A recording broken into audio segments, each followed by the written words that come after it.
Bonjour à tous et bienvenue dans cette nouvelle vidéo, j'espère que vous allez bien et que vous êtes en forme. Aujourd'hui on se retrouve pour parler de psychologie en trading. C'est vraiment un sujet qui est hyper important et que beaucoup vont négliger. Donc j'ai vraiment décidé d'en faire une vidéo pour vous expliquer un petit peu comment améliorer votre psychologie, quelles sont les erreurs à éviter. Et je suis persuadé que vous pourrez tirer pas mal de valeur à travers cette vidéo. Donc je vous invite naturellement à prendre des notes et j'espère que vous êtes prêts. Alors ce qu'il faut comprendre, c'est qu'en trading, avant tout, il faut être complet. Si tu veux obtenir des résultats, être rentable sur le long terme, tu n'as pas le choix que de respecter donc ces différentes étapes, donc qui est la stratégie, le plan, la psychologie et la vision. Ça veut dire qu'avoir une très bonne psychologie ne fera pas de toi un trader rentable si tu as la mauvaise stratégie. Et c'est pareil, si tu as une très bonne stratégie mais que tu as une mauvaise psychologie, tu ne pourras pas être rentable. Et c'est pourquoi c'est un métier dans lequel j'aime bien dire qu'il faut être complet. Tu n'as pas le choix. Il faut avoir une bonne stratégie, un bon plan, mais aussi une bonne psychologie. Et c'est en fait en alignant tout ça que tu seras un trader rentable. Ok, c'est vraiment ça qu'il faut comprendre. Donc la question que tu te poses peut-être, c'est pourquoi avoir une bonne psychologie en trading? Pourquoi c'est aussi important? Il y en a même certains qui ont tendance à dire que c'est 70% du trading. Alors personnellement, j'irai pas jusque là, mais c'est vrai que selon moi, c'est une part qui est quand même assez conséquente donc sur le trading et sur tes résultats. Pour la faire simple, moi, la psychologie, je la vois comme ça. C'est comme si à l'heure actuelle, tu avais une voiture, une voiture luxueuse, on va dire, qui coûte assez cher, mais malheureusement, tu n'as pas les pédales. Donc tu peux pas accélérer, tu peux pas freiner, tu peux rien faire. Donc je pense qu'on est tous d'accord pour dire que y a aucun intérêt du coup à avoir une telle voiture. Même si cette voiture coûte extrêmement cher, qu'elle est vraiment très belle, si tu peux pas la rouler, il n'y a pas forcément de grande utilité. Parce que pour rouler, naturellement, tu as besoin d'avoir la pédale pour accélérer, la pédale pour freiner, etc. Eh bien, en trading, c'est un petit peu la même chose. Donc tu as beau avoir une stratégie bien établie, un plan de trading complet, malheureusement, sans la stratégie, tu ne pourras pas être rentable sur le long terme. Et il est là le problème, c'est que les gens ne comprennent pas que la psychologie va déterminer en fait ta rentabilité sur le long terme. Sur du court terme, tu feras des gains, tu feras des profits si tu as une bonne stratégie. Mais tu ne pourras pas tenir ces résultats sur le long terme. Et nous, ce qu'on veut aujourd'hui, c'est être rentable sur le long terme. Ça m'intéresse pas, moi, personnellement, de faire 5 000 euros, 10 000 euros sur un mois, si le reste de l'année, je fais que perdre de l'argent. Je pense qu'on est tous d'accord par rapport à ça. Donc, à un moment donné, tu n'as pas le choix que de travailler sur ta psychologie afin de bien maîtriser tout ça, ok? Et c'est que comme ça que tu auras des meilleurs résultats. Donc, retenez bien cette image, je pense qu'elle explique bien la situation. Voilà, si tu as une très belle voiture, c'est une bonne chose. Mais si tu n'as pas les pédales pour utiliser cette voiture, ça ne sert à rien, ok? Donc tu as un plan, tu as une stratégie, c'est excellent, mais si tu n'as pas la psychologie qui va avec, ça ne sert à rien. Je pense que vous l'avez compris. À l'heure actuelle, il y en a certains qui ont peut-être quelques difficultés par rapport à ça. Certains sont peut-être à l'aise. Dans tous les cas, je vais essayer de vous donner donc quelques conseils sur des points que vous pouvez travailler de votre côté. L'étape 1, ça va être de développer ses connaissances. L'objectif, ça va être donc de gagner en confiance et pour cela, tu auras besoin donc d'acquérir des connaissances et des compétences. Si à l'heure actuelle, tu es sur les marchés et tu comprends que la moitié de ce qui se passe, tu comprends que la moitié des informations, eh bien, il est évident que tu ne seras pas assez confiant. Et forcément, ça créera donc des problématiques donc, sur ta psychologie, sur tes émotions, etc. Donc, première étape, ça va être de développer tes connaissances. Ensuite, ce que tu vas devoir faire, c'est mettre en place un plan et une stratégie qui est bien établie. Donc j'aime bien dire que voilà, la stratégie, elle doit être en béton. Pour que la stratégie soit en béton, tu vas devoir naturellement faire du backtesting.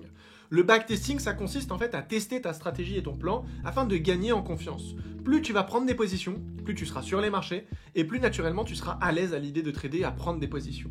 Et le problème, il est là, c'est que les gens n'ont pas cette patience. Les gens ne vont pas trader assez, ils vont pas faire assez de backtesting et forcément, derrière, ils auront toujours un peu de doute quand ils vont prendre des positions.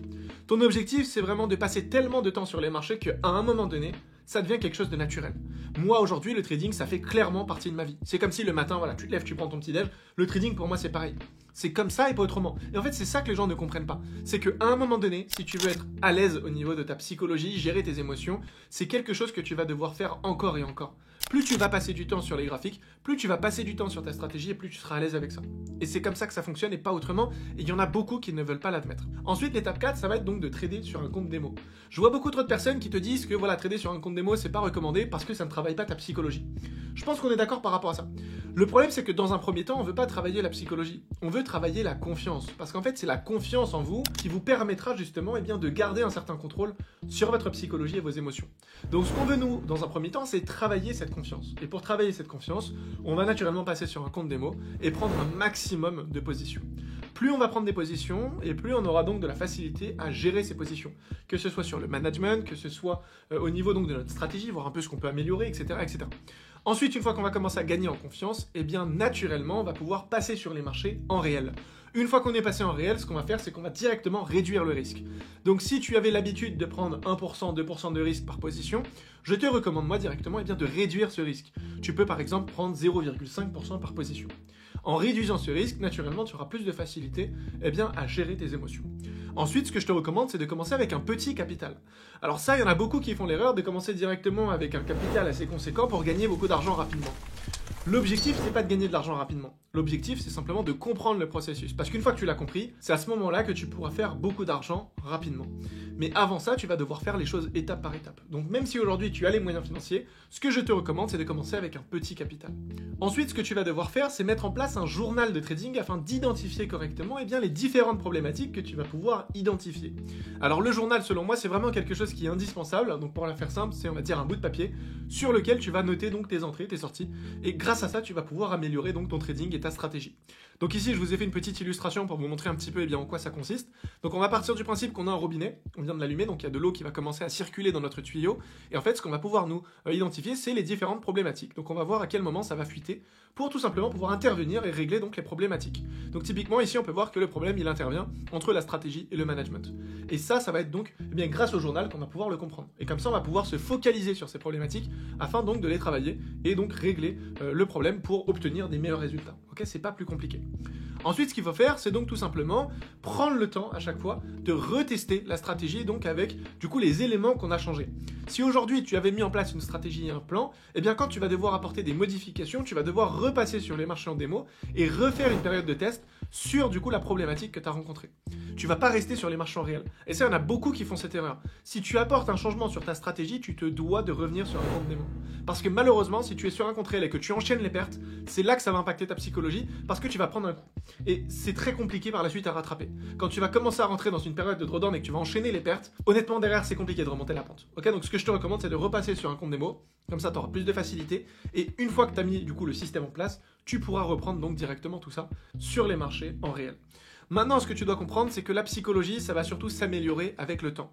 Et ce qu'il faut comprendre, c'est qu'il n'y a pas de recette miracle. Alors je sais que sur internet, il y en a beaucoup qui vont te vendre un peu de rêve par rapport à ça, mais il faut clairement se laisser le temps. C'est le backtesting qui va vraiment t'aider à gérer tout ça, c'est le fait de réduire le risque, c'est le fait de comprendre tout ce qui se passe par rapport à tes connaissances et tes compétences. En bref, tu l'as compris, il y a quand même pas mal de choses à mettre en place pour tout simplement avoir un certain contrôle sur la situation.